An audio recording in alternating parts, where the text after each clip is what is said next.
Ng'ebizibu bikyagenda maaso n'okwesomba ewa Anita Among wenjogerera nga waliwo bastaafu babiri bakakasiddwa nti bamaze okuba nga bakwatibwa bano nno nga babadde bakola naye mu ofiisi ye ya Paalamenti nga sipiika. Wuliriza bulungi, jjukira olunaku lwajjo nakoledde amawulire ne nkugamba abantu bonna abaali bakolaganyeeko ne Anita Among ne bw'oba wakolaganako naye mu nsonga ya ssente, bw'oba wakolaganako naye abamu ku babadde abakozi bagambibwa okuba nti nabo bali mu kaseera ka kazigizigi. Ababaka ba Paalamenti ba komishona abakwata Service Award nabo bennyini balabuddwa nti baba bayina okuyita bandibadde bakwatamu ebyabwe ne bagenda mu maaso n'okuba nga badduka. Kakati bitandise abakozi babiri abagambibwa okuba nti babadde bakozi be nga bamuyambako mu ofiisi ye nga sipiika ku Paalamenti bamaze okuba nga bakwatiddwa baggaliddwa. Kyokka nga ku bakozi abadde bamuyambako tumanyiika abamu. Wuliriza nga ku bano kuliko ne munnamawulire amanyiddwa nga Joseph Sabbiiti mumujjukira abadde omu ku bastaafu mu ofiisi ya sipiika. Kuliko Chris Obore agambibwa okuba nti naye abadde omu ku bastaafu mu ofiisi ya sipiika.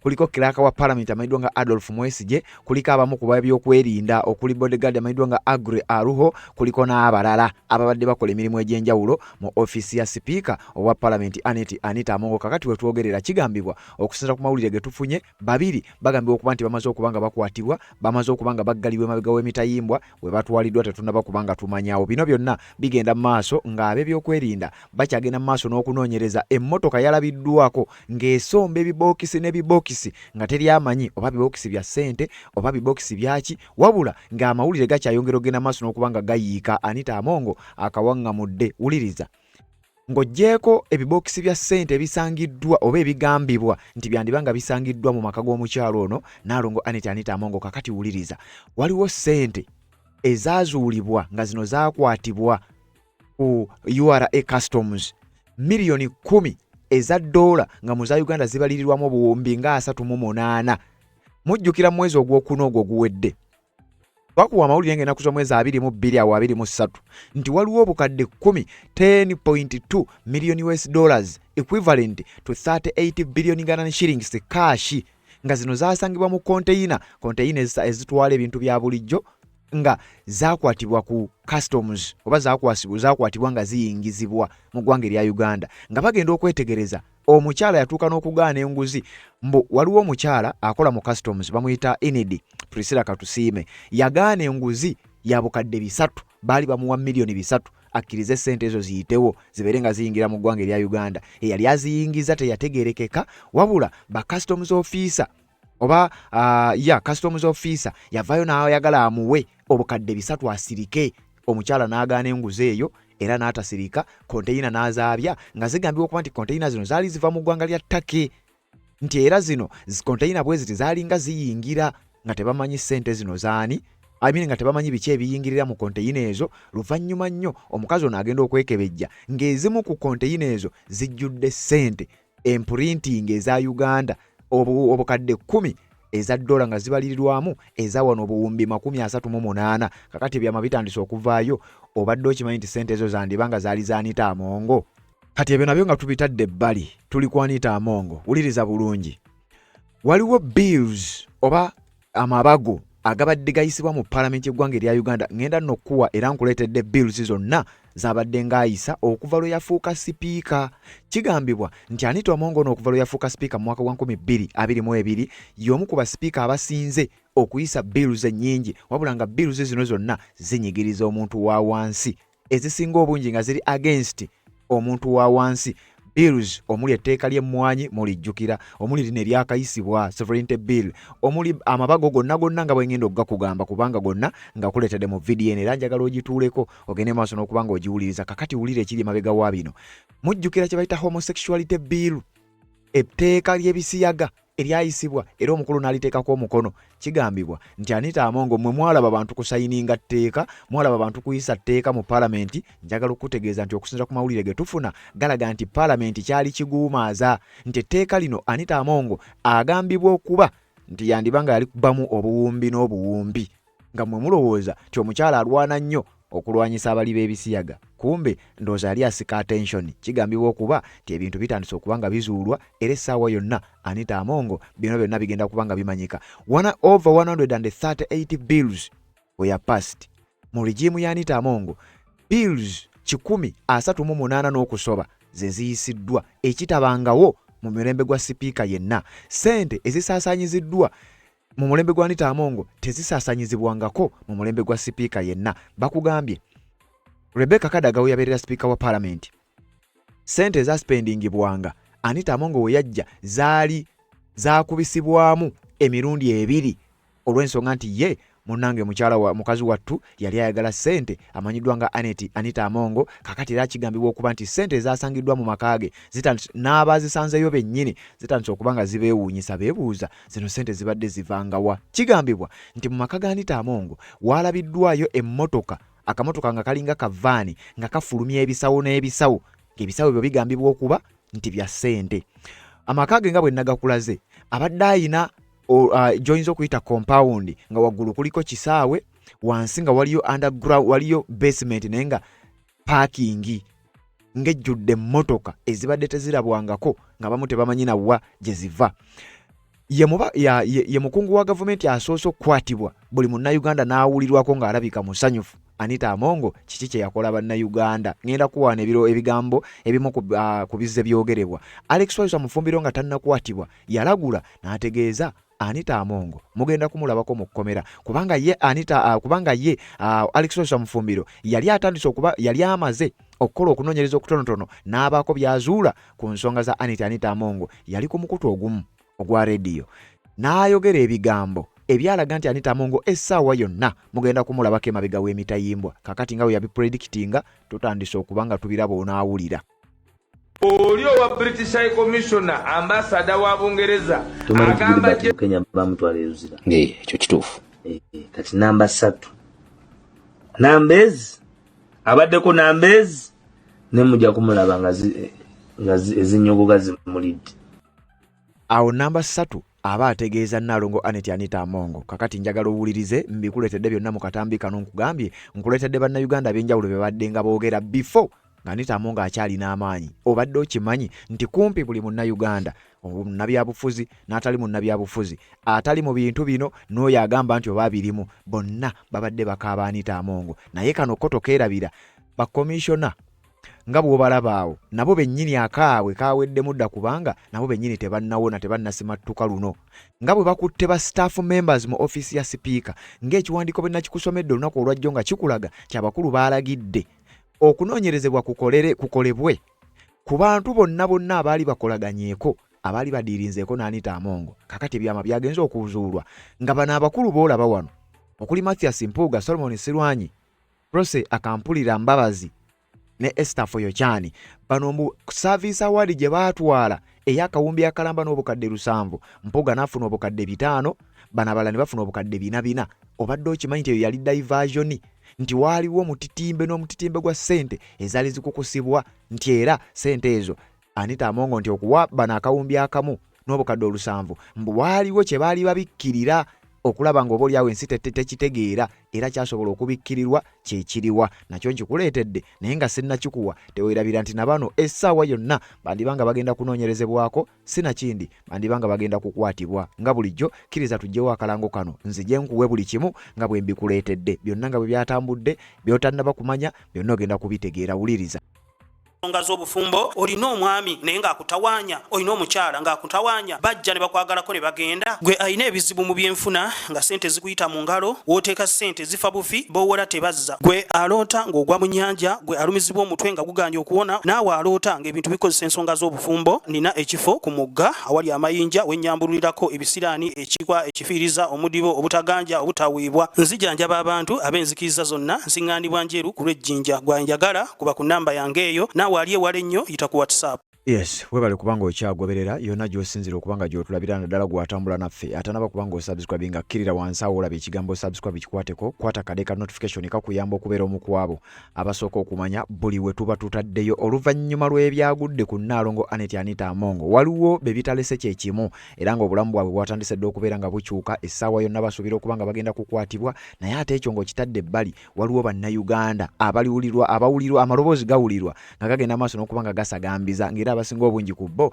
be babadde banyigirizibwa ezimu ku bills omukyalo ono zaabadde ng'aleta newankubadde ng'abadde azireeta si ku lulwe era ng'ekyo kimanyiddwa kakati we twogerera baamaze dda okubeera nga bamuteekako obunnyogoga era essaawa yonna amaziga gaakulukusizzaako obukulukusa kigambibwa okuba nti ebintu si birungi. Emmotoka eyabizadde emanyiddwa nga Rolls Royce yasembyeyo okulabwako ng'etuddemu abasajja babiri nga baagipiikinze ku airport naye tetunnamanya wa we baagitutte. Emmotoka eyo eyavuddeko bino byonna bakomishona abagambibwa okuba nti baalya ssente nabo ebyabwe tebinnaba birungi kuba nkugambye waliwo abaakwatiddwa okusinziira ku kiwandiiko ekyafulumye era ng'ekiwandiiko kino kifulumidde ku mukutu gw'amawulire ogwa Daily Monitor enkya y'olunaku olwaleero bategeezezza nti abantu babiri bamaze okuba nga bagombebwamu obwala kyokka bijjukira byakatandika. Two staff detained as the security agencies probe among wealth. Abantu babiri ba staff tebatugambye mannya naye bagakasiddwa nti bano bakwatiddwa oluvannyuma lw'obugagga bwa Anita Among okubanga butandise okunoonyerezebwako nga ne gye buva tewategeerekeka nga n'ebyogerwa bikyali bingi nnyo. Kaakati abakozi babiri bagambibwa okuba nti mu ofisi ya Anita Among bamaze okugenda maaso n'okuba nga bakwatibwa. Be baani? Wuliriza. Mu ofisi eya sipiika wa Parliament mubeeramu abakozi ab'enjawulo ba staff ab'enjawulo era Anita Among wagibeereddemu abadde n'abakozi ab'enjawulo. Jjukira ye yeerondera ba staff baakola nabo naye ate gavumenti yeebasasula. Kakati mu kiwandiiko kino batugamba nti waliwo ba staff babiri bo kikakasiddwa nti kakati bali mabega wa mitayimbwa ng'okunoonyereza kugenda maaso n'okuba nga kukolebwa. The Uganda People's Defence Forces are holding 2 staff members attached to the office of former Speaker of Parliament Nalongo Anita Among. A source privy to the investigations, speaking on condition of anonymity, said the former Speaker's head of security detail, a senior police officer from the Directorate of Counter-Terrorism, and another civilian staff member are being interrogated by operatives from Defence Intelligence and Security, formerly CMI, at its Mbuya headquarters. Wuliriza. Mu office ya speaker oba mu office ebadde eya speaker owa Parliament kigambibwa nti amagye aga UPDF n'akabinja ka SFC bakutte abantu babiri abadde bakolera mu ofisi ye era nga bano bakyali mu kubuuzibwa akana n'akataano. Wuliriza. Okusinziira ku sources waliwo ayogedde n'omukutu guno mu ngeri y'ekyama nga tayagala ensi emutegeere on condition of anonymity. Ategeezezza nti ofisi ya speaker bagiyingidde ne bakwata abakozi babiri, omu senior police officer from the Directorate of Counter-Terrorism n'omulala nga civilian staff member. Katukuba civilian staff member be bali benkugambye. Ba senior staff member omu akwatiddwa era nga wenjogerera ali ku kitebe kya CMI Embuya bali mugenda maaso n'okuba nga bamukolako interrogation era nga abamu ku abo nga bwenkugambye abamu ku babadde bakola na Anita Among ye Chris Obore ba civilian. Abakozi bakola naye naye nga ba civilian. Ng'oggyeko Chris Obore ono abadde Director of Communication and Public Affairs owa Parliament naye nga abadde akola ne Anita Among. Ono omusajja ye yalabwako ng'agamba we yani things smart tuli mu bintu ng'azina amazina ng'olwo Anita Among baba bali bategese kabaga ki. Ono y'omu ku ba civilian staff ababadde mu office ya Speaker Anita Among. Waliwo envuuvuuma ezayitinganya olunaku olwajjo mu kiro nga ziraga nti ono yakwatiddwa. Mu kiwandiiko wano tebatubuulidde mannya ga muntu naye nkubuulira ababadde bakola naye abagambibwa okuba nti akadde kano bandibanga bakwatiddwa. Oyo bamuyita Chris Obore. Wuliriza. Mu office eyo era mubaddemu omu ku ba civilian staff members abadde akolanga principal press secretary owa Anita Among amanyiddwa nga Joseph Sabiti. Mumujjukira omukulu oyo eyali asoma amawulire ku mukutu gwa NBS. Anita Among yamutwalanga principal press secretary era nga agenda maaso n'okuba nga akwasaganya office eyo eya Nalongo Anita Among. Kakati waliwo kye bayita parliamentary administration. Adolf Mwesigye ono kiraka wa Parliament newankubadde nga ye ayinza okuba adetagira naye nga naye abadde omu ku ba civilian members abatuula mu office ya Speaker Anita Among. Adolf Mwesigye kiraka to Parliament oyo yabadde Chief Administrative Officer overseeing the day-to-day operations and logistics mandated by the Speaker. Oyo naye ali awo era essaawa yonna yandibanga naye ali omu ku abo abandiba nga bakwatiddwa. Abali ku nsonga z'ebyokwerinda kuliko Agri Aruho oyo naye omu ku bakozi benyinza okugamba nti essaawa yonna yandibanga naye wekuba kukwatibwa yandibanga ali omu ku abo abagenze maaso n'okuba nga bakwatibwa naye nga nkugambye ba staff babiri bamaze okubanga bakwatibwa bali mu kubuuzibwa akana n'akataano ku biki ebibadde bikolebwa, ssente mmeka ezibadde zisaasaanyizibwa na buli kikolobero kyonna Anita Amongo kyabadde akola. Kigambibwa okuba nti bano bagenda kubuuzibwa akana n'akataano babeere nga bannyonnyola babadde bakozi mu ofiisi ye era nga bakolayo ku lulwe wabula nga basasulwa gavumenti y'eggwanga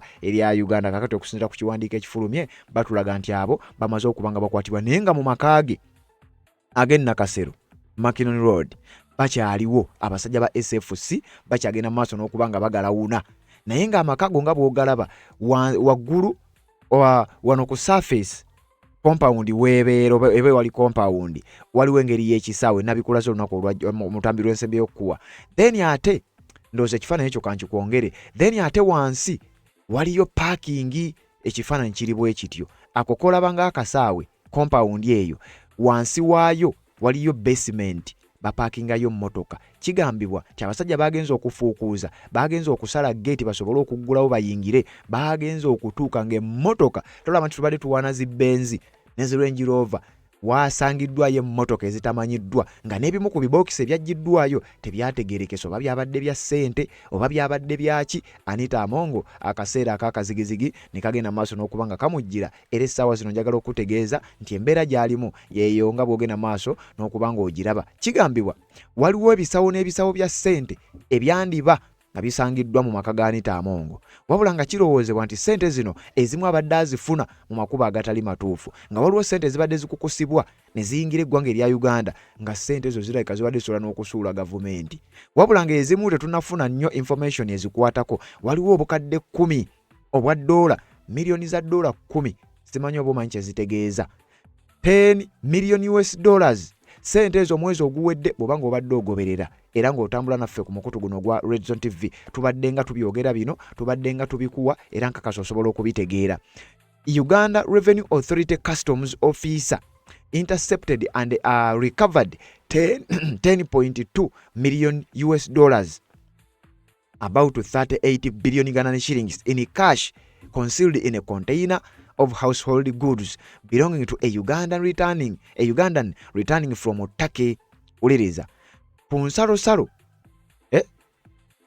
ekitongole kya URA kyakwatako konteyina emu nga konteyina eyo ejjudde ssente ezo nga tezitegeerekeka waje ziva wabula nga ziteekeddwa mu konteyina eyandibadde kwegamba konteyina bagirimbiddeko nga etwala ebintu bya bulijjo ebigenda mu maka g'omuntu wabula omukyalo ono akola ku customs wano mu kitongole kya URA ne yeekengera n'agamba wano weetaaga okubaako ekikeberebwa, weetaaga okubaawo wano okumanya bino biki.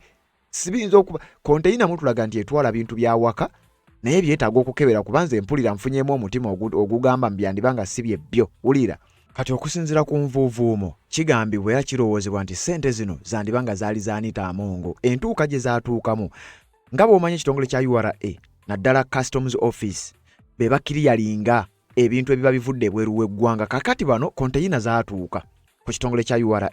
Customs Office era Customs Officer ndowooza yali ku duty obudde obwo yali Inidi Priscilla Katusiime. Ono yabaako konteyina gye yalaba n'agyekengera n'agamba konteyina eno yaaki? Eno konteyina yeetaaga okwekebejja tulabe ddala etwala ki. Batugamba nti konteyina erimu bintu bya waka etwala home appliances naye ate bagenda okwetegereza nti naye home appliances zino lwaki tetuzikeberako. Bagenda okubikkula konteyina munda nga bisawo na bisawo bya ssente bagenda okugjayo ssente okubalaabalamu. Ekitongole kya URA ne bakizuula omukyala Inidi Priscilla Katusiime ne bakizuula nti ziri obukadde bwa $, obuwerera ddala 10 n'emitwalo 2 ssente zenjogerako za $, si za siringi ki. Kitegeeza zino ssente zaali nnyingi nnyo, $, obukadde 10 nga zimaze okuba nga ziyingizibwa naye nga konteyina eyo egambibwa okuba nti yali eva mu ggwanga lya Turkey. Wabula baasirika ne batatubuulira nti ani yali nannyini konteyina eyazuulwa. Wabula okusinziira ku mawulire ge twafuna twagakuwa bw'obanga obadde ogoberera mwezi ogwo ogwokuna gubadde guggwako twakuwa amawulire gano. Kati okusinziira ku mawulire ge twakuwa kyazuulwa nti abamu ku baali bali mu ddiiru y'okuyingiza konteyina zino baakwata ne bagamba bannange okusinga okuswala leka omukyalo ono tumuwe ku nguzi. Baakwata obukadde 300 ne bagamba twagala otwesonyiwe, twagala oleke container yaffe ekiriyalingibwe eyitewo egende sente zituuke ku nannyinizo ng'olwo bali mu ddiiru. Mbu obukadde 3 omukyala Inidi Priscilla Katusiime n'azirejectinga n'agamba nze eno ddiiru sigiyingira, ezo sente sijja kuzikwata. Abeere ng'akiriyalinga container eyo egende mu maka g'omuntu omu basaba okulula sente. Kigambibwa sente ezo zaakwatibwa ne zitwalibwa ku Bank of Uganda for safety ng'okunoonyereza bwe kugenda mu maaso, wabula nannyini sente ezo teyategeerekeka. URA Commissioner General John Musinguzi Rujoki officially yarecognizinga officer we n'ategeera nti kino kye yakola kyali ky'amaanyi nnyo. Kakati okusinziira ku nvuuvuumo oluvannyuma lwa bino byonna nga bitandise okuba nga bitambula, obadde okimanyi nti bizuuse ssente ezo zandibanga ze zimu ku ezo ez'Anita Amongo ezigambibwa okuba nti zaali era abamu ku bantu abateeberezebwa okuba nti be baali bannannyinizo kigambibwa nti zandibanga zaali za Nnaalongo Anita Amongo era nga zandibanga ze zimu ku ezo ezimuzaalidde ebitukula Makayi byazaalira ku nsiko. Ziri milioni 10 zibakwata aba URA. Zaali zongo 10 eza dola zaali za Mongo. Banna abadde ng'ayingiza naye nga bamulaba kati bava nomulaga nti anedda kimala kyoyingiza kingi.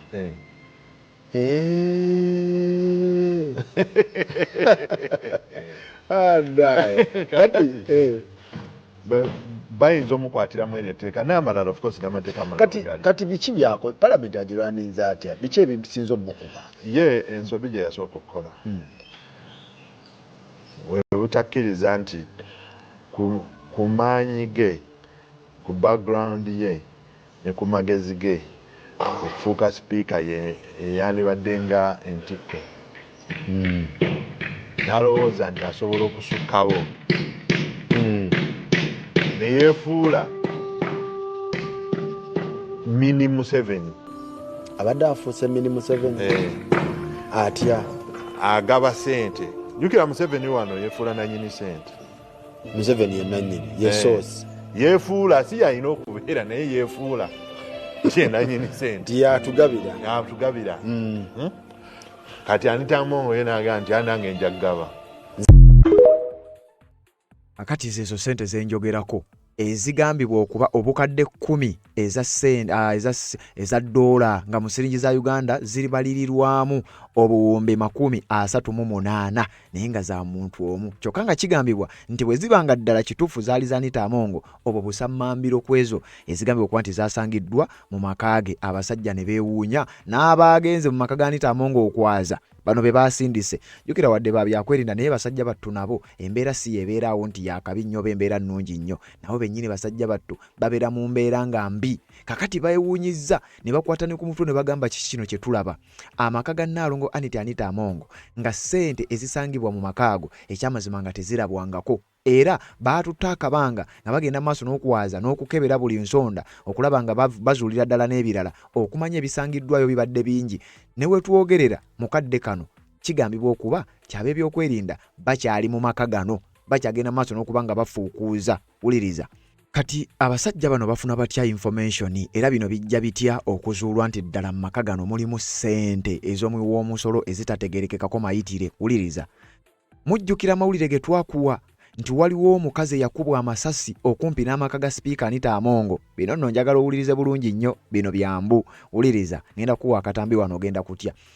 Amaka ga Anita Amongo kigambibwa okuba nti okumpi ekkuba eryo lyali teriyina nnyo buzibu buli awo naye mbu KCCA n'ekitongole ekya ne ministry eya wakisi mbu baaweebwa omulimu ogw'okukola ekkuba eryo nti ng'ekigendererwa kyakutereereza sipiika ekkuba erimu eriyita ewuwe kwegamba libeere nga liyonjo nnyo. Olwo nno bamuteeka mu layini baagala okumuzuula naye nga kirowoozebwa ebigambo bino nabikuwaako gye buvuddeko ne wano ne Lumbu ye yabyogeddeko era njagala nkuwa akatambi kano owulire bulungi nnyo.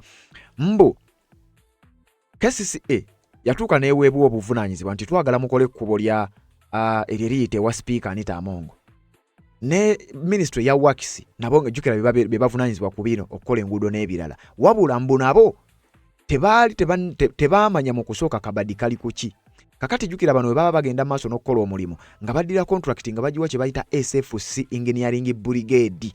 Abo boolaba abalinga abazimbi ba SFC nga babateeka okumpi n'amaka aga speaker wa parliament nga bayita okumpi awo ku nnyumba ya Anita Amongo anti bo babasindise bagende maaso n'okuba nga bali innovating ekkubo. Naye mbu nga be basindise abasinga obungi ku bo baalinga ba SFC.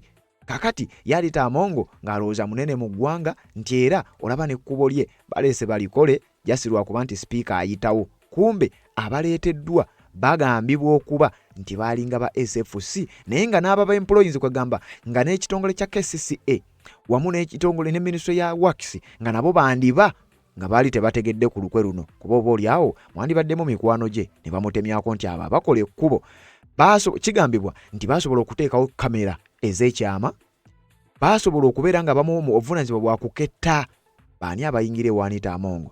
Biki ebiyingizibwa mu maka ga Anita Amongo mu kikomera, zikonteyina ezo eziyingira ziri mu biki? Nti bano abakulu basobola okukola omulimu obulungi ennyo aye nga abakulu balowooza nti bano bazimba kkubo, kumbe nga kigambibwa okuba baali bakessi abawedde emirimu. Era Anita Amongo abakulu bwe batyo bagambibwa okuba nti we baazuula ebintu ebyayingiranga mu makaage, abantu abaagendangayo wano nno ne bafuna obukakafu nti ssente zandibanga zaali za Anita Amongo. N'ebimu ku bikolobero oba n'abamu ku baadiiringa nabo baalabwangako nga nabo bayingirayo. Kakati wano we nakugambidde buli mubaka yenna, buli mukungu yenna ng'ali akolaganyeeko ne Anita Amongo keekadde yandibanga essaawa yonna agenda kubanga akwatibwa. Jjukira Nammeere yakwatiddwa ebyo wabiwulidde. Bano ba komishona bagambibwa okuba nti abamu gibadde mikwano gye era nga tebava mu makaage. Kakati kigambibwa nti abaateekebwa ku kkuba okupretendinga nti bakola kkubo baali bakessi abaali bagezaako okulaba ani ayingira ewa Anita Amongo. Ekikomero ekyo baakiketta nga ye bamuteddedewo ekifaananyi nti bakola kkubo erigenda ewuwe libeere nga lyakabi nnyo. Kakati mbu kati wano okusinziira ku lumbuye mbu oli omukyala yakubwa essasi. Jjukira sayidi emu ekkubo baali balikola, kati sayidi endala ekonvoyi ya Anita Amongo mbunga ejje eyingire, wabula omukazi n'abeera sitaaka era n'ayimirira Samuweya. Naye nga kigambibwa okusinziira ku lumbuye yagamba nti omukyala ono ye yakimanga information agitwale ku biki ebizuuliddwa ku olwo ani ayingira ewa Anita Amongo. Tulaba ebikonteyina ebiyingira byaki? Kati mbu ono ye yakimanga information abeere nga agitwala. Bino byewulirireko nga nze bwenze gy'okwongerayo. Anita Amongi nga KCCA Minister of Works nga bajja nga bagenda wali ekkololo okutereeza ekkubo lye. Minister of Works ne Kampala Capital Authority nga bagenda ku kkubo etwala Anita Amongi ewuwe. Ekkubo eryo nga bagenda kuliddamu ddikola nga bamuinforminga nti ekkubo tugenda ddikola kubanga sipiika tosobola kubeera mu mbeera bweti. Anita Amongi munenga akola kingakkiriza. Kati Minister of Works ne KCCA tebamanya baani bagenda kukola kkubo eryo. Baleeta Engineering Brigade ya SFC nga bonna bambega nga bakola ekkubo likola Kasoobo, kumbe balikolanga n'ekiro. Kati ng'ekyabateesaawo awo si kukola kkubo, yes balina machinery nga bakola, naye ng'ekyabateesa kumanya ani ayingidde Anita Amongi, boogedde biki munda, bawaanyisiganyiza biki, kubanga bagenda otandika okukola ekkubo eryo ng'amaze oteekawo emiwaatwa gyonna egisobola okuwuliriza amaloboozi agava mu nnyumba ya Anita mulebe kiba kisenge nga ne kamera bazitadde wonna.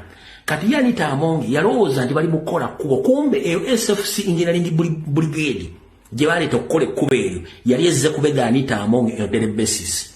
Kati eyo tiimu ng'ewayo information, wabula eyali akima information eyo gizzayo ewa Nyande ne wa Muhoozi ne wa Salimu Sale ye mukazi gwe baakuba amasasi ow'akamotoka ka Aliya. Nagamba eno video omuntu omunafu giveeko. Mujjukira omukazi gwe baakuba amasasi ow'akamotoka ka Aliya gwe baakuba amasasi wa Anita Amongi. Ye yali spy coordinator ow'abo abaali bakola oluguudo olwo, yali ng'akikati Anita Amongi tiimu y'oluvannyuma emugamba nti bano abakola ekkubo tebali mu kukola kkubo lyokka nti ye okuva lwe bajja ne badde bakuspyingangako nga bagaba information ne waliwo coordinator waabwe ayita wano buli lunaku olumu n'apaakingawo bano abaana ne bamuwa information n'agyongera kati Anita Amongi n'atowa order we mulabirako shoot and kill tujja baga nti yadda trespassing omukyala ajja okunona information esembayo kumba abasajja ba Anita Amongi bafuna dda order ya shoot ne balyoka bakuba omuwala amasasi unfortunately tegakola ki tegamutta yeri saga gye mwana be y'omuwala gwe bakuba amasasi ewa Anita Amongi ku kkubo omwana yali coordinator w'abakola oluguudo abasipayi bali babega Anita Amongi temwamanya okitegeera bulungi kati afu muzungu yawa order shoot ebisigaye tujja binywe ng'amaze okutegeera ne bakoze eki bamubeze nga bakuba mwana muwala kopa nga Museveni anyigaga nti ono ayina ne orders ezisobola okulagira bakuba omuntu wange nga tamanyi nti muntu wange nga Museveni alandigobaga ati mukole kimukola ki mukole kimuyina okukola olwafu muzungu ne bamutandikako kati ebyo ye issue gye mbadde nkugambako byebigambo ebitandise okutambulira amabega w'ensonda ezeesigika Anita Amongo ebintu bigenda maaso n'okubanga bimwefuulira wabula nkugambye gwe mulundi egimu ku egyo emitono ennyo gye tulabye ng'abamu ku bakungu bakwatibwa wabula oluvannyuma lw'abakungu bano okukwatibwa bannayuganda bangi nnyo ne balabwako ng'ekyamazima balinga abasanyufu oluvannyuma lw'omukungu oyo okubeera ng'akwatiddwa kakati njagala tutambula empola njagala olabe wano Anita Amongo oluvannyuma lw'okuba nti yakwatiddwa kwegamba oluvannyuma lw'okuba nti ateereddwa mu mbeera bayitawo amawulire agamu ku gasiga tusembyeyo okufuna ye Nammeere alabika yateereddwa bamukangavuddemu kaawo katono ba oluvannyuma ne baba nga bamutadde Anita Amongo kigambibwa nti diiru zonna zabadde ng'akuba tebibadde byambu jjukira abakulu abamu ababadde batunka naye bavuddengayo ne boogera ebigambo era nga bagamba ensi tekyamazima omukazi ono alina ebintu bingi nnyo byagenda maaso n'okuba ng'akola nga bikosa eggwanga newankubadde ng'abasinga obungi babadde bo bawagira buwagizi kakati wuliriza ky'obadde tomanyi waliwo olunaku Joel Ssenyonyi lwe yali ku mukutu gwa Radio Simba n'abaako ebigambo bye yayogera ku Nnaalongo Anita Amongo n'ebimu ku ebyo ebikolobero ebiri mu kumwogerwako ebirimu okukuba ssente ez'omuwi w'omusolo wuliriza Ssenyonyi yagamba jjukira omukyalo ono alina radio station bagiyita Mama Bukeddeya FM esangibwa Bukeddeya radio station yiye ya Anita Amongo kati radio station eno yakubako kodiiru ey'obuwumbi n'obuwumbi bwa ssente Anita Amongo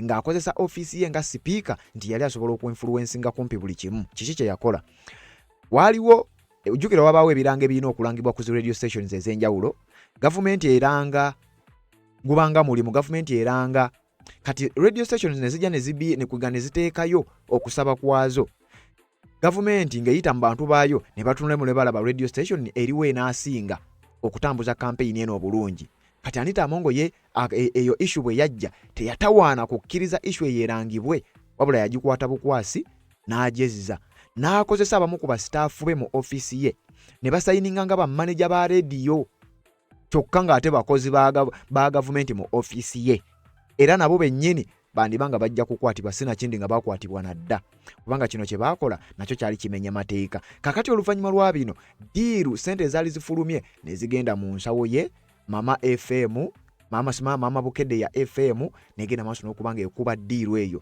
ya buwumbi era Ssenyonyi y'omu n'annyonnyola ng'ategeeza nti Anita Amongo ayina ssente ze yakubanga mu kutambula nti yagendanga e Rwanda n'asaba kye bayita PDM ssente zagenda okuspendinga buli lunaku nga ziri mu bukadde na bukadde bwe yagenda e Roma nawo nga waliwo ssente ezaayiika ng'ennaku ze yatambula oba ezigambibwa okuba nti yazitambula nga buli lunaku ssente ezaamuweebwanga ezo ssente nga ziyamba omuwi w'omusolo wabula nga kigambibwa nti n'ezimu entambula ezo teyazitambulanga ezo entambula ezimu teyazitambulanga bano abakungu bakozesa nnyo ekintu kino n'ateekayo eri mu office ino muwa ssente nti ngenzeeko e Roma njagala obuwumbi 2 ngenzeeko e London njagala obukadde 5 ngenzeeko e Rwanda njagala obukadde 10 mbune mu kugenda e Nairobi ayina obukadde n'obukadde bwe yasaba naye mbw ate ezimu entambula teyazitambulanga ssente ezo zabbibwanga bubbibwa nga kwogatta ne ziri ezabbibwa ku ddiiru eya rediyo ye wuliriza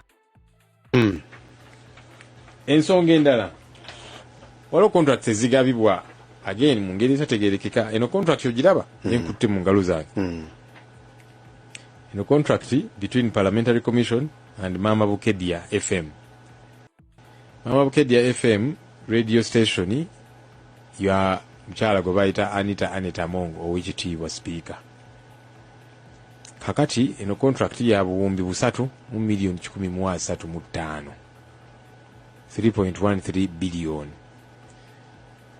Ekwata ku kinti radio eno genda kola obabulango wa parliament na chi kakati nze mbuuza bayita mitendera ki kubanga okwa contract bweziti mwino kuyita mu procurement regulations ne Simba nayo nejja negamba nti ataddeyo bid n'aba ne bateekayo bid kati ono bwe yagenda okuwangula baani abalala bateekayo bid oli n'awangula nti yasukkulumye ku banne yalina coverage esinga banne bonna tebitegeerekeka.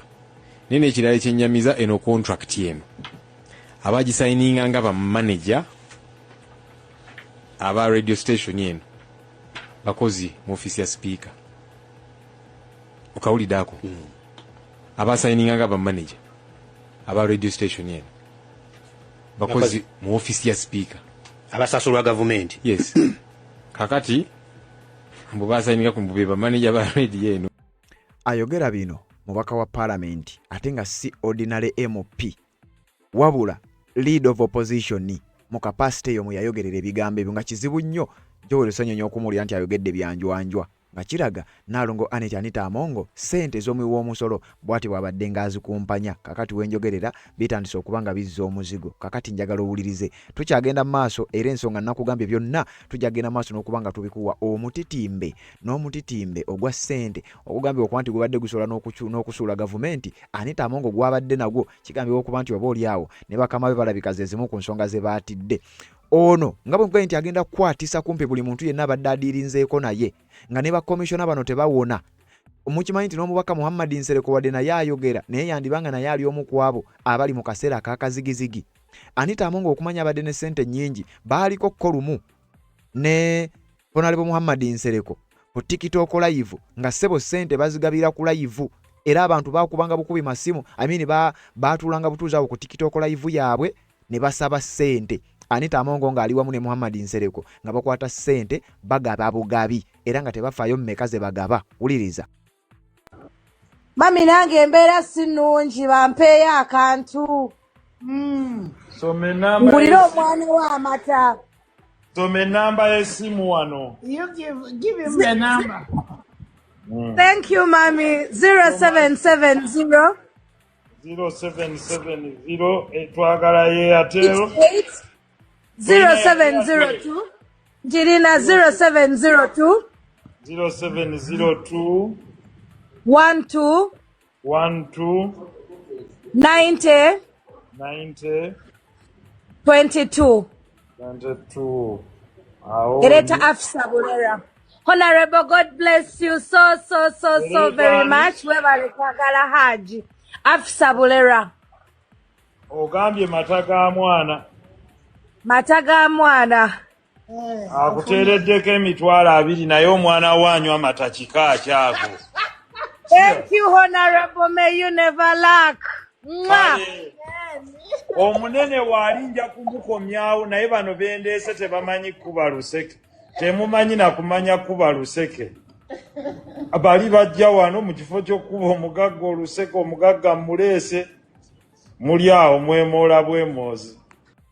Muhammad Nsereko yaleeta abantu ku TikTok live era Anita Amongo awulirwa mu background nga aseka. Sebo omukazi yasaba mataga mwana ne bamuwa emitwalo 2.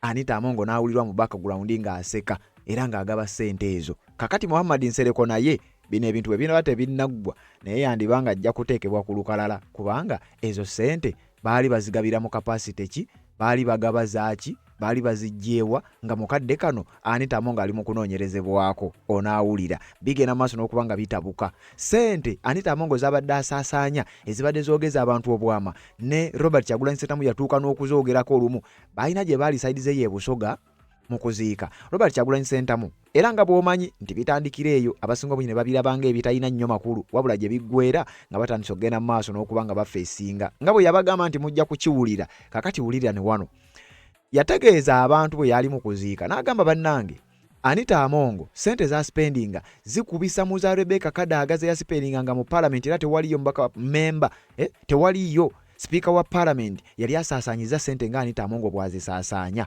babiwuliranga ebigambo obugambo ne babirekawo kati mukadde kano betandise okweraga.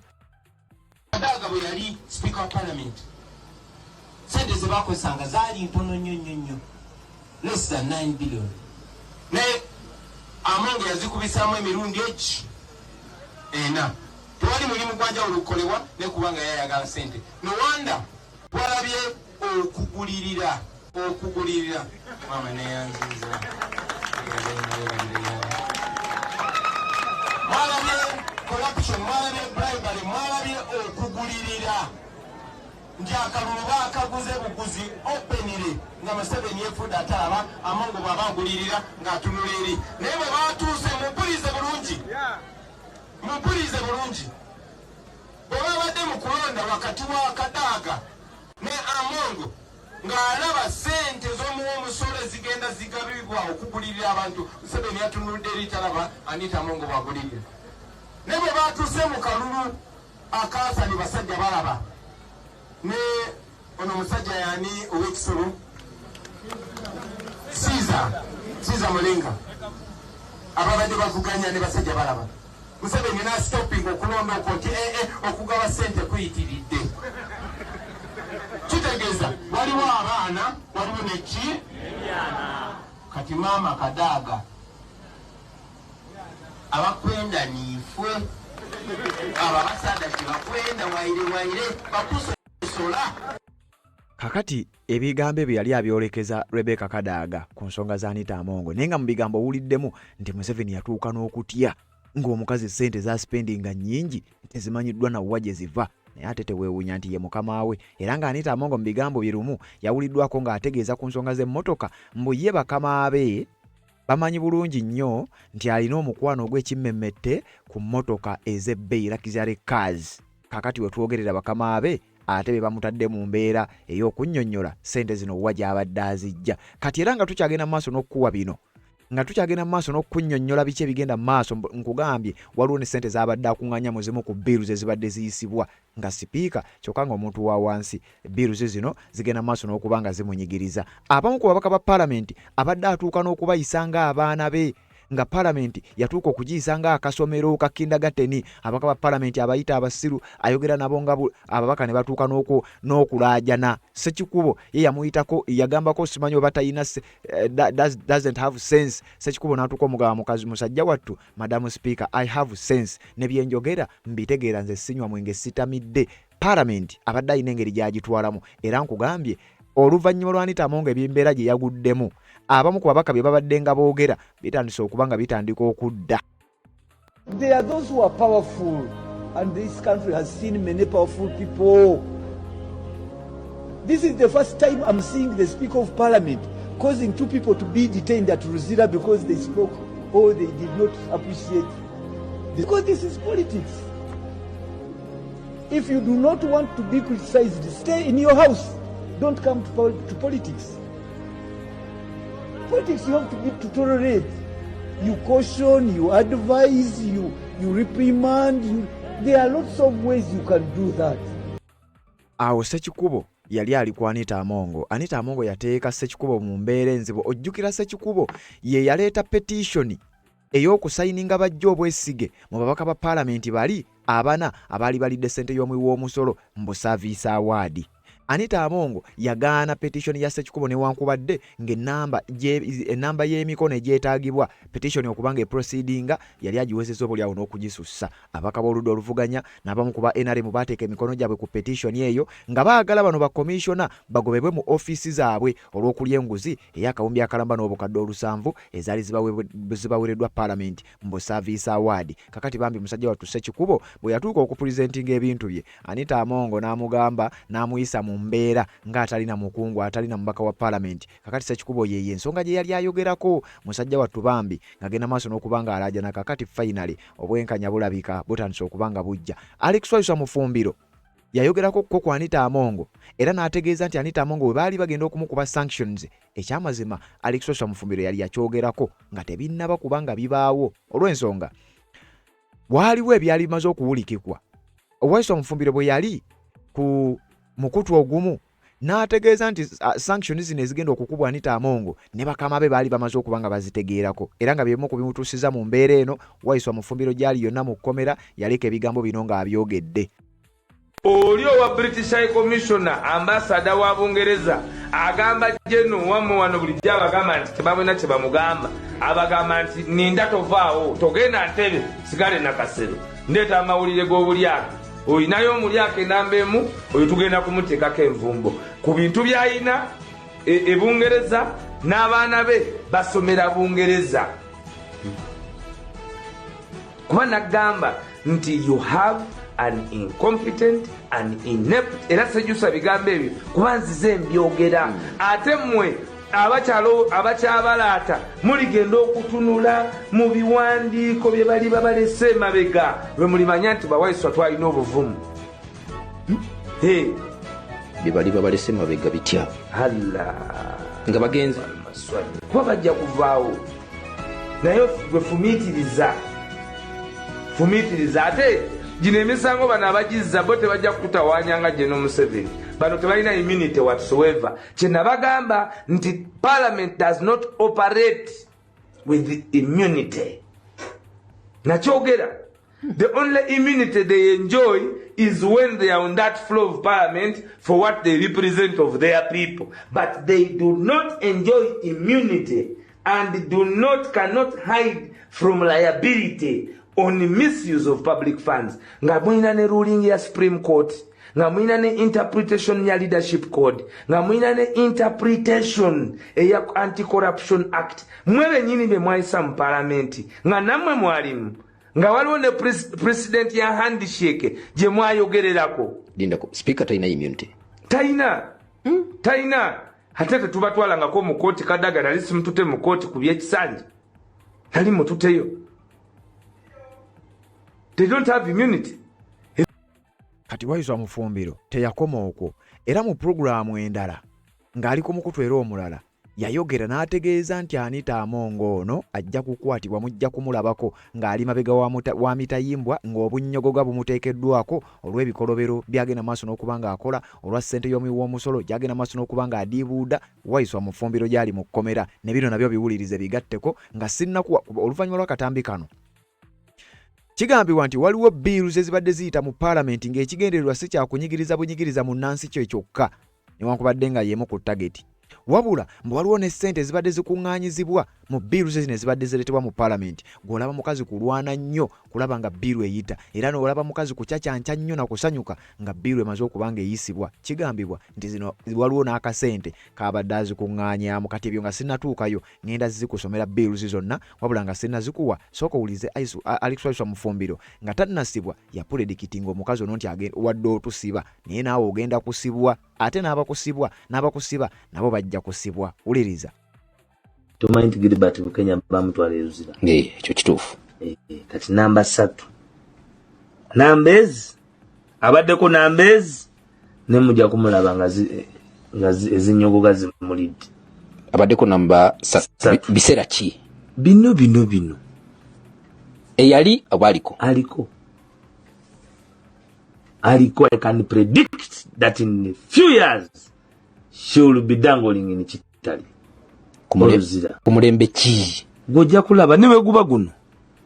Kuba bali ku island. Gwe gwani. Oveyo. Wa? Avaweyo. Bukedia. Tuwava Bukedia.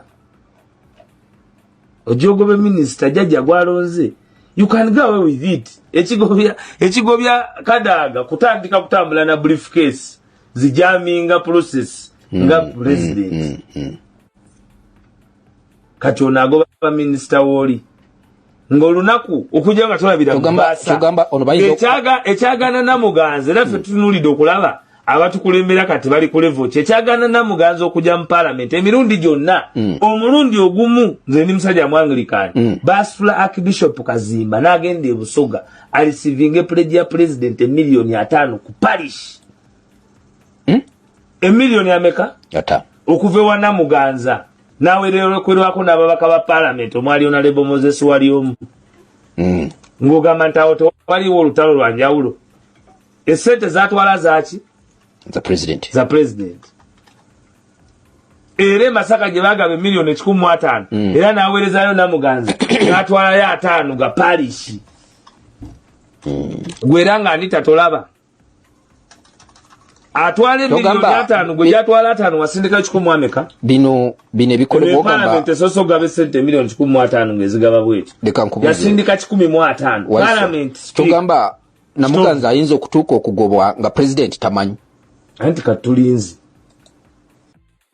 Waiswa Mufumbiro yalagula era yategeeza nti ono omukazi ajja kukaabako era ajja kusibwa era nga bwe tukiraba kigenda maaso n'okuba nga kyapeninga. Kakati wuliriza nga bwe nkugambye Anita Among oluvannyuma lw'okufuuka speaker wa parliament ng'ennaku z'omwezi 25 omwezi ogwokusatu omwaka gwa 2022 oluvannyuma lw'okufa kwa Jacob Oulanyah Anita Among kigambibwa ayisizza bills ezisukka mu 138 nga bills ezo ezimu zibadde zijjirako akasente. Omukazi ono alinga yajja okusuubula mu parliament agambibwa okuba nti abadde akuba billions and billions of money yasirwa kubeera speaker mu office eyo. Kakati wuliriza omukazi ne wabadde aduula yasooka kubeera deputy speaker nga yalondebwa mu kifo ekyo bwe baali balonda speaker nga ekisanja kya 2021 kyakatandika baakalayira mujjukira olunaku zaake lwe yatabukira General Kaguta Museveni mu maaso n'amugamba free our people. Museveni atudde wali zaake n'akuba emmeeza olunaku olujjukira aba SFC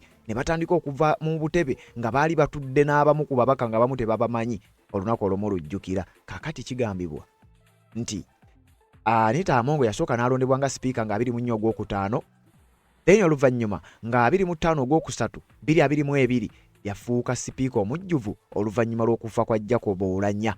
Era okufa kwa Jacob Oulanyah ne kuleka ebibuuzo bingi nnyo. Jacob Oulanyah kiki ekyali kimusse? Gavumenti yategeeza total organ failure naye ate taata wa Jacob Oulanyah ategeeza nti mutabani we yamugamba nti yakubwa katwa. Kakati Anita Among kigambibwa nti ayisizza bills ezisukka mu 138 mu period ya myaka 4. Loza bwe tuba tugiyita okuva 2022 loza tubale emyaka gibe 4 tubale n'egijjudde. 138 bills were passed during Anita Among's tenure as Speaker of Parliament. Uliriza Parliament ye-11 nga kigambibwa okuba many of these are standard administrative, budgetary and technical laws. A distinct subset generated intense public criticism, domestic resistance, and allegations of being against the people due to concerns over civil liberties, economic hardship, or democratic suppression. Anita Among y'omu ku baspeaker ba parliament abasinze okuvumirirwa public, abasinze okuteekebwa mu mbeera kwegamba abasinze okubeera mu kifaananyi ekiraga nti bo bye bakola tebatunuulira muntu wa wansi gwe tebakufaako gwe gw'omanyi. Kakati we twogerera byabadde ayisa binyigirize nze naawe birabika bitandikidde ku ye. Uliriza muzimu ku bills zaleese zisinze okunyiiza bannayuganda muli kye bayita UPDF Amendment Act 2025 okubeera nga ba civilians bawezesebwa mu kooti y'amagye. Waliwo kye bayita National Coffee Amendment mujjukira etteeka ly'emmwanyi nayo ligambibwa okuba nti lyanyiiza nnyo bannayuganda. Computer Misuse Amendment Act, Anti-Homosexuality Act n'amateeka amalala ng'agamu ku go gagambibwa okuba nti walinga wakasente emabega waabyo. Kakati wuliriza njagala kuwa bills zonna otegeere bulungi nnyo eno gye bayita Redson TV atanaba kubanga okisubscribingako kikole obeere ng'otambula naffe ebbanga lyonna obeere ng'obeera notified awatali kumisinga nsonga yonna naddala ng'okutte ku kade aka notification. Kakati tugenze ku website eya Parliament ne tubagamba mutuwe bino tuli bannayuganda guno omukutu guweereza bannayuganda bino twagala mu bituwe nabo ne batagaana ne bagenda maaso n'okubanga batuwa okusinzira ku website ya Parliament bills ezimu ku zo Anita Among zayisizza. Njagala tutambule batugambye yali yatandika 2022 katutandikire ne 2022 mu 2022 mwokka Anita Among yayisa bills zino wammanga. Yayisa kye bayita Computer Misuse Amendment Bill 2022 etteeka lya Muhammad Nsereko. By the way bw'oba oyagala bills zino zonna nzirina mu bujjuvu bwazo era nga boolabawo nti PDF documents. Etteeka lya Computer Misuse Bill obebbaga eryo Anita Among gigamu ku yatandikirako. Electricity Amendment Bill 2022 yali yisa. Exercise Duty Amendment Bill era gwali mulembe gwe. Finance Bill 2022, Income Tax Amendment Bill 2022, Parliamentary Pensions Amendment Bill 2022, Tax Procedures Code Amendment Bill 2022, Tax Procedures Code Amendment Bill ne Traffic and Road Safety Amendment Bill, Kogatta Uganda Revenue Authority Amendment Bill. Gema bagoba bills ze yayisa nga speaker kwegamba ezayisibwa mu mulembe gwe nga speaker mu mwaka gwa 2022 ne tugenda ku 2023 okusinzira ku parliament batugamba mu 2023 teyali busy nnyo yayisa kye bayita CFI of several bills 2023 rationalization of government agencies repeals and amendments bill 2023 mujjukira etteeka eryokugatta ebimu ku bitongole kati wuliriza wano nno nawo waliwo kalumanywera okumanya Anita Amongo n'ababaka be baakubanga ssente obutitimbe n'omutitimbe olwa bills zino ezaleetebwanga ebbago lino erya rationalization mwalimu okuddira ebitongole ebimu babijjewo emirimu gyabyo bagizze mu either mu bitongole ebirala oba mu ministries nga olaba UNRA Uganda National Roads Authority emirimu gye kyali kikola ekitongole kye kyali eky'enguudo ne gijjibwawo emirimu gyakyo ne giddizibwa mu Ministry ya Works. Kati kigambibwa nti waliwo ezimu ku ministries waliwo ebimu ku bitongole ebyakwatanga akasente ne bigulirira ababaka through Speaker wa Parliament nti obatuuka wali ku fulo okulonda ebitongole ebyo bisigalewo newankubadde ng'ekifaananyi kye baali basiize kyakukendeeza ku ssente z'omuwiw'omusolo ezigendera mu kusasula ebintu nga bino wabula wulira eyo biiru erimu naye ebirumira. Supplementary Appropriation Bill 2023 ne Uganda Health Professional Regulatory Council Bill 2023 mu 2023 bills tezaali nnyingi nnyo wabula n'ezo entono zaalimu ebirumira ne tugenda ku 2024 tuli ku website ya Parliament batukkiriza okubibawa wuliriza 2024 Anita Amongo nga Speaker wa Parliament Agricultural Chemicals Control Amendment Bill 2024 Appropriation Bill 2024 Arbitration and Coalition Amendment Bill 2024 Assets of Departed Asians Amendment Bill 2024 CFI for the National Population Council Act 2024 Children Amendment Bill 2024 Civil Aviation Authority Amendment Bill 2024 Copy of Tier 4 Microfinance Institutions and Money Lenders Amendment Bill 2024 Copy of Uganda Wildlife Amendment Bill 2024 Cotton Development Amendment 2024 Dairy Industry Amendment 2024 mujjukirete ebbaga eryo lyaliko embeera y'obunkenke mu Parliament yawo nga beetwala ku nsonga za dairy industrialization Free Zones Amendment Bill 2024 Higher Education Students Financing Amendment Bill 2024 Income Tax Amendment Bill 2024 Karamoja Development Agency Act 2024 temerabira n'amabaati agabbibwa National Agricultural Advisory Services Amendment Bill 2024 National Coffee Amendment Bill 2024 etteeka ly'emmwanyi mulijjukira ababaka balyoke basimba ennakakongo naye nga tewali kye basobola kukola etteeka eryo lyali lirina ebigendererwa ebigambibwa okuba nti n'akasente kalabika kaayitiŋŋana National Council for Older Persons Amendment Bill 2024 National Curriculum Development Center 2024 National Forestry and Tree Planting Amendment Bill 2024 Anita Amongo ne tuva ku 2024 tudda ku 2025 nga mmaliriza olwo kibayita CFI Political Parties and Organizations Amendment Bill 2025 LPA 325 Report on the Political Parties and Organizations Amendment Bill 2025 Minority Report of the Sectoral Committee of Legal and Parliamentary Affairs on Political Parties and Organizations Amendment Bill 2025 Political Parties and Organizations Amendment Bill 2025 gegamu ku mabago bills Anita Amongo zayisiza nga Speaker wa Parliament mu bujjuvu nga bw'obiwulidde kigambibwa nti ezimu ku bills ezo zaakubwangamu akasente nga akasente ako kaliko ebibuuzo bingi nnyo ebigenda mu maaso n'okuba nga byebuuzibwa. Kakati wano wetugambira nti Anita Amongo kaba kaweddemu dda, ebibye si birungi gyamuwunyidde dda kubanga essaawa yonna amawulire gafuluma ag'okubeera ng'ateekeddwako obunnyogoga, ag'okubeera ng'ali mabega wa mitayimbwa, naffe weetuli ogenda maaso n'okuba nga tubikutuusaako. Naalongo Anita Amongo akaseera kaalimu kaakazigizigi oluvannyuma lw'okuba nti ssente zonna ebyogerwa byonna byogerwa kusinziira ku ssente za mwi wa musolo. Awo oli bwe yagambira nti Ssegirinya towummula. Mathias Mpuuga, Solomon Sirwanyi, Rose Akampulira, Esther Foyochani nabo wetwogerera bali mu kaseera kakazigizigi kubanga nabo bennyini ekijja si muntu. Singa bino byonna bigenda maaso nga as planned, ssente ezoogerwako n'ezo eza komishoni ya Parliament kweziri. Era abantu abo nga bwe mbakugambye nabo kitegeeza baba tebagenda ku lutonda essaawa yonna onaawulira. Neebaza abajja mu comment section ne muteekamu obubaka bwammwe ku nsonga nga zino ze tugenda maaso n'okuba nga tubawa. Okusingira ddala neebaza mami wange Mama Kevin okuva e Switzerland, bannanga omukozi oyo akomentinga ku video n'atuzzaamu amaanyi. So mwebaza nnyo okulaba ng'ajja mu comment section n'ateekamu obubaka bwe. Mami wange Mama Landani nkwagala nnyo munnange. Mama Magi weebale kubanga obeerayo, ate okubeera nga Mami Joy weebale kubanga obeerayo, okubeera nga ate oteeka n'obubaka mu comment wano, ate n'okuba ng'ogoberera ebigenda mu maaso mu ggwanga lyo. Mukulu wange Abudu okuva South Africa nawe bali kubanga obeerayo, ate nojja n'ocontributinga ne ku mukutu guno okulaba ng'otuwa information oba oli awo gye tugenda mu maaso n'okuba nga tuwa ate abantu abalala.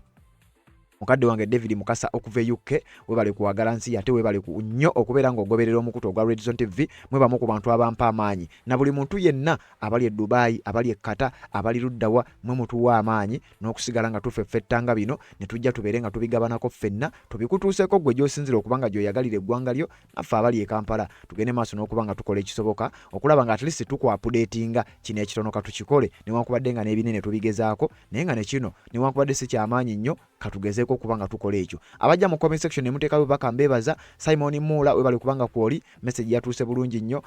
Juliet Christensen n'agamba Ssegirinya towummula. Shamira Luchamuzi webali kubanga ogoberera n'agamba thank you for the information. Aniti Benda nawe bali kubanga ogoberera. Watson Saira webali kubanga nawe kwoli. Watson Saira message yatuuse bulungi nnyo. Mositwa Muhammad webali kubanga nawe kwoli. Olamise Sara Mozaki nawe bali kubanga ogoberera. Sara Mozaki webali kubanga kwoli ku mukutu guno. Nabunya Betty nawe bali kubanga kwoli, ate webali kubanga kwoli message yatuuse Nakate Joel webali kubanga ogoberera. Kamara Sherina nawe bali kubanga ogoberera message yatuuse. Stephen Roberts message yatuuse bali kubanga kwoli. Ono bamuyise Sise Kivumbi nawe bali kubanga ogoberera. Jenny Zawedde Kigozo bali kubanga kwoli message yatuuse. Shamira Nakanwaji, Anna Namugga, ono bamuyise Namirembe Hawa, Namponye Immaculate, Grace Mary, Kamande Mande, Linda Kama, Bikirwa Jeni n'abalala mwenna, Nasali Sofia, Joseph Wabwire n'abalala mwenna mwe bali kubanga mubeerako ku mukutu ogwa Red Zone TV n'okugoberera bye tuba tubawadde, ate oba oli awo n'okujja mu comment section ne muteekayo obubaka bwammwe ng'akabonero akatugumya ti bye twogera waliyo abagenda maaso n'okuba nga babiwulira. Mutuzaamu nnyo amaanyi era wano wenjagala obbasabira atana subscribe nga kikole, atana share nga kikole, katuwuliziganye mu updates eziddako. Nsonga z'obufumbo olina omwami naye ng'akutawanya, olina omukyala ng'akutawanya, bajja ne bakwagalako ne bagenda. Gwe alina ebizibu mu byenfuna nga ssente zikuyita mu ngalo, w'oteeka ssente zifa bufi b'owola tebazza. Gwe aloota ng'ogwa mu nnyanja, gwe alumizibwa omutwe nga guganja okuwona, naawe aloota ng'ebintu bikozesa ensonga z'obufumbo. Nina ekifo ku mugga awali amayinja wennyambulirako ebisiraani, ekikwa, ekifiiriza, omudibo, obutaganja, obutaweebwa. Nzijanjaba abantu ab'enzikiriza zonna, nsiŋŋaanibwa njeru ku lw'ejjinja. Gwanjagala kuba ku nnamba yange eyo, naawe aliye wale nnyo yita ku WhatsApp.